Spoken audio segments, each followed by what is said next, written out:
Hi everyone, welcome to my YouTube channel Shiksha Diksha. तो guys, आज की जो वीडियो है उसमें मैं जीएस ट्रिक्स बताने वाली हूँ।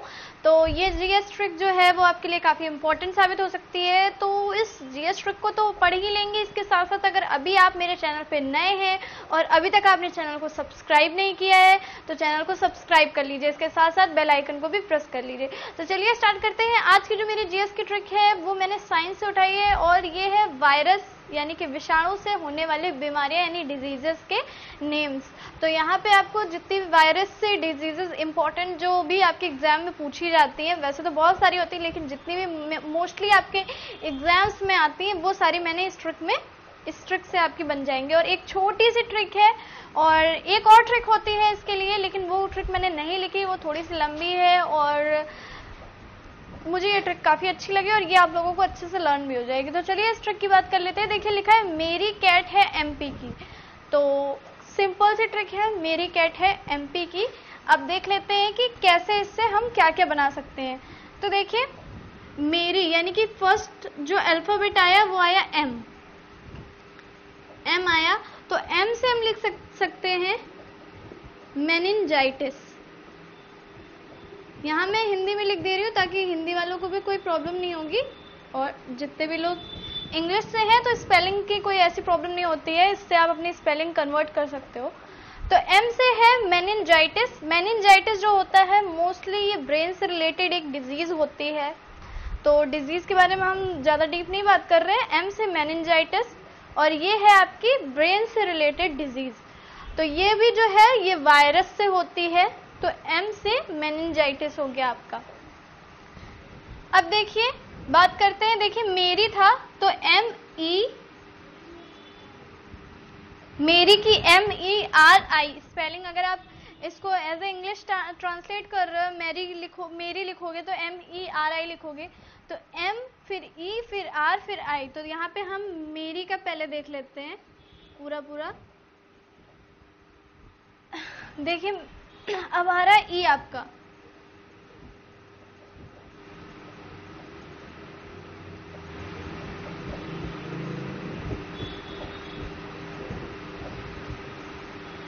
सॉरी,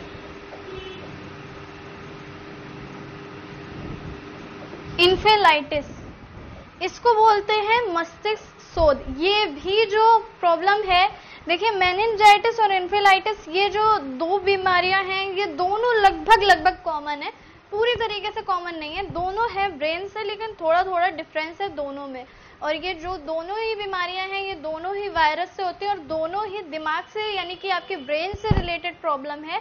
तो इसको बोलते हैं मस्तिष्क शोथ। हिंदी में मस्तिष्क शोथ भी लिखा जाता है। थोड़ी सी नई है, हो सकता है ये आप लोगों ने अभी तक देखी ना हो बाय चांस। बहुत लोगों ने पढ़ी होगी शायद मेनिंजाइटिस, काफ़ी लोगों ने पढ़ी होगी, इन्फेलाइटिस नहीं पढ़ी होगी, लेकिन मैंने यहाँ लिख दिया है मेनिंजाइटिस एंड इन्फेलाइटिस। ये जो दो है दोनों ब्रेन से रिलेटेड डिजीज है एंड दोनों वायरस से होने वाली डिजीज है यानी कि विषाणु से होने वाली। तो ये एम और ई से हमारा मेनिंजाइटिस और इन्फेलाइटिस हो गया। अब देखिए आर आया है, तो आर से हो गया रेबीज। आप जानते हो मोस्टली कुत्ते या फिर जो भी जानवर अगर रेबीज से ग्रस्त है वो अगर काट लेता है तो रेबीज इंसानों में भी हो जाता है। तो रेबीज आपने सुना होगा, ये रेबीज भी वायरस से फैलता है। तो रेबीज हो गया आपका आर से। अब देखिए यहाँ पे आया है आई। एम हो गया, ई हो गया, आर हो गया और आई हो गया। तो आई से हो जाएगा आपका इन्फ्लुएंजा।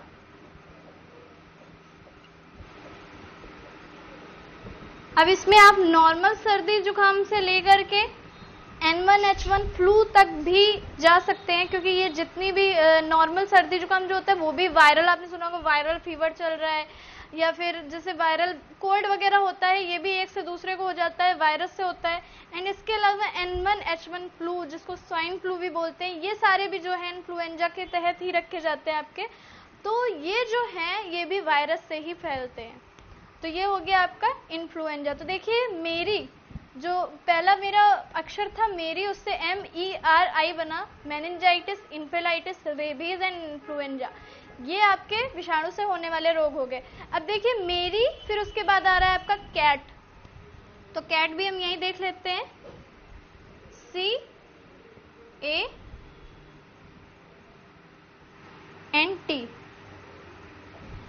CAT, कैट हो गया आपका। तो देखिए कैट से हो गया आपका चिकन पॉक्स, चिकन पॉक्स जिसको हिंदी में आपका चेचक बोलेंगे। मैं लिख दे रही हूँ यहाँ पे चेचक, या फिर कुछ कुछ लोग बड़ी माता भी इस पे लिखते हैं। चिकन पॉक्स के अलावा स्मॉल पॉक्स जो है आपका वो भी वायरस से ही होता है। स्मॉल पॉक्स जिसको छोटी माता बोला जाता है, छोटा मतलब यही चेचक का जो छोटा फॉर्म होता है आपका स्मॉल पॉक्स। तो ये जो है chicken pox and small pox, ये स्मॉल पॉक्स आपका सी से नहीं आ रहा है बट मैंने इसके साथ लिख दिया है क्योंकि आप ये भी समझ जाओ कि ये जो है ये भी वायरस से ही होने वाली है, chicken pox and small pox. अब देख लेते हैं ए और टी। तो ए से आपने सुना होगा बहुत ही गंभीर बीमारी है एड्स। एड्स, तो एड्स भी जो है वो भी वायरस से होने वाली यानी कि वायरल डिजीज है, वायरल डिजीज में आती है। अब देख लेते हैं हम टी से। तो देखिए पहले यहां तक के कंफर्म कर लेते हैं। MERICA, सी से हो गया आपका चिकन पॉक्स, ए से हो गया एड्स और अब टी से हो जाएगा आपका ट्रैकोमा।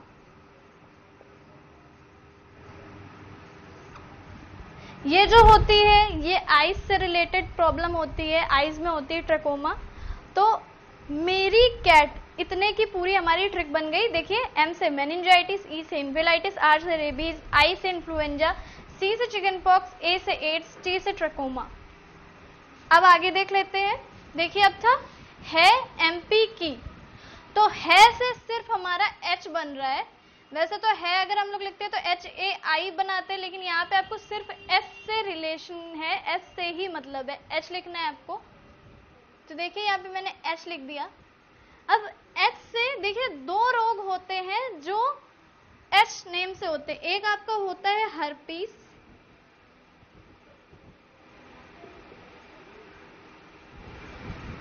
एक ही आपका हर्पीस बीमारी, इसके अलावा हेपेटाइटिस।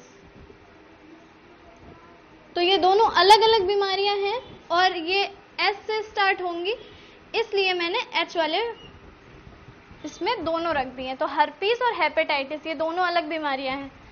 अब देखिए S हो गया हमारा मेरी कैट है।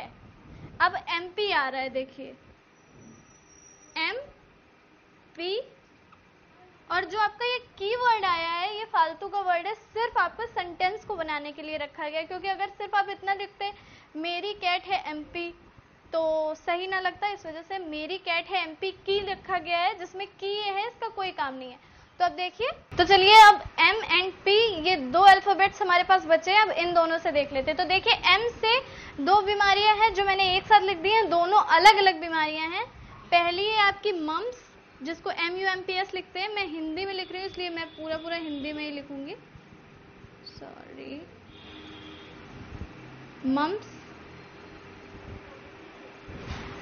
MUMPS एंड मीजल्स, मीजल्स जो होते हैं आपके। तो इसको मैं बता दूं, मम्स जो होता है इसको गलसोत या फिर गलसुआ भी लिखते हैं ये। और आपका जो मीजल्स है, मीजल्स MEACLES, तो मीजल्स जो है वो है आपका खसरा, सुना होगा आपने ये। तो मम्स है गलसुआ और मीजल्स है खसरा। और ये बीमारी देखिए मैंने क्योंकि दोनों M से स्टार्ट हो रही है इसलिए M वाले अल्फाबेट में रख दिया। मम्स अलग है, मीजल्स अलग है। और एक चीज खास बात मैं बता दूं, जब भी आप इंग्लिश में पढ़ते हो तो ये मम्स एंड मीजल्स बीमारी का यूज आता है। मम्स एंड मीजल्स जो सुनने में लगता है कि ये प्लूरल है, एंड मतलब क्योंकि इसमें S का यूज होता है, लेकिन इसमें इस बीमारी में ऑलरेडी S लगता ही है। तो ये जो आप जब भी नियम पढ़ते हो इंग्लिश में तो ये दोनों बीमारियों का नाम भी आता है वहां पे, मम्स एंड मीजल्स का। अब देखिए बात कर लेते हैं P बचा है हमारा। तो P से होता है पोलियो।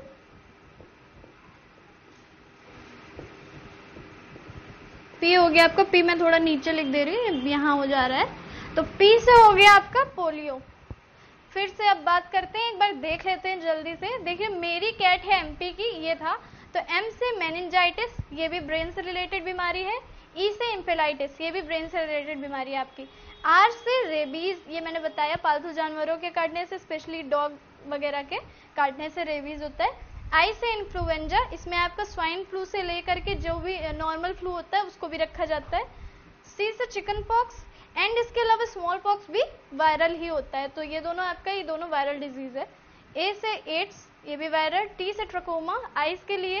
एस से हर्पीज एंड हेपेटाइटिस। एम से मम्स एंड मीजल्स। पी से आपका पोलियो।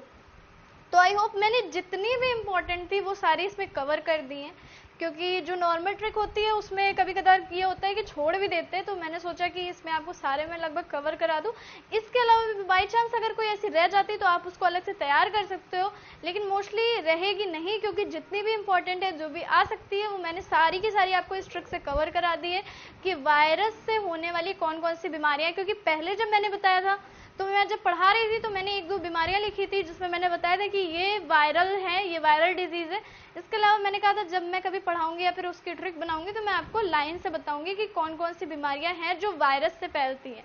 तो आज मैंने वो ट्रिक बना ली है और आप लोग देख सकते हैं। आई होप कि ये ट्रिक आप लोगों को पसंद भी आई होगी, तो मुझे कमेंट में ज़रूर बताइएगा कि ये ट्रिक आपको कैसी लगी और नेक्स्ट वीडियो आप किसका चाहते हैं ये भी बताइए। इसके साथ साथ मैंने बोला है आप लोग बिल्कुल रेडी हो जाइए, अब सीजीएल की वीडियोस आपको मिलेंगी लगातार।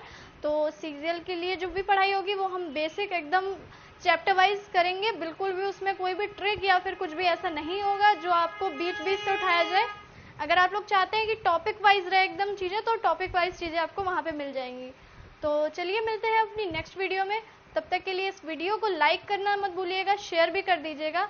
पढ़ते रहिए, सीखते रहिए शिक्षा दीक्षा के साथ।